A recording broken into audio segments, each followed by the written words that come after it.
ভুয়ো পরিচয়পত্র দেখিয়ে ভারতীয় ভূখণ্ডে বসবাস করার দায়ে বিশ্বজিৎ দাস নামে এক যুবককে গ্রেপ্তার করে পুলিশ। জিরানিয়া থানার পুলিশ তাকে গতকাল রাতেই গোপন খবরের ভিত্তিতে জালে তুলেছিল। পুলিশকে বোকা বানাতে সে কিছু ভুয়ো পরিচয়পত্র তুলে ধরে পুলিশের সামনে তার দেখানো নথি আজ সারাদিন ধরে যাচাই করে পুলিশ। যাচাইয়ে দেখা যায় ওই নথি ভুয়ো।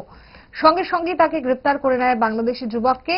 জানা গেছে ধৃতের বাড়ি বাংলাদেশের চুনাউঘাট এলাকায়। এই প্রসঙ্গে জিরানিয়া থানার আধিকারিকের কি বক্তব্য শুনুন। কাল রাতে আমাদের কাছে একটা গোপন সূত্রের মাধ্যমে আমরা খবর পাই যে জিরানিয়া রেল স্টেশন সংলগ্ন একটা এলাকাতে একজন বাংলাদেশি আছে।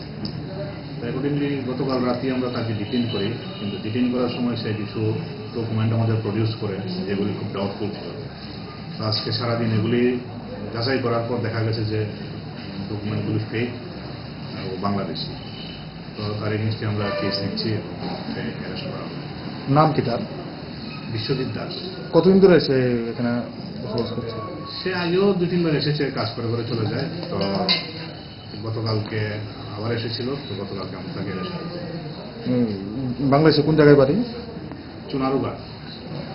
তার স্টেটমেন্ট অনুযায়ী এখন বাকিটা ভেরিফাই করতে হবে। কোন দিকে এসেছে এরকম কোনো? চুনারুঘাট এলাকা দিয়ে কোয়াইট বর্ডার দিয়ে। ইচ্ছে করে ডায়েটটা ভুলে রোলটা ফুচকাটা খেতে, কিন্তু মনে রাখতে হবে 5 দশক ধরে গ্যাস অম্বল ও পেটের সমস্যার একমাত্র সমাধান গ্যাস নল।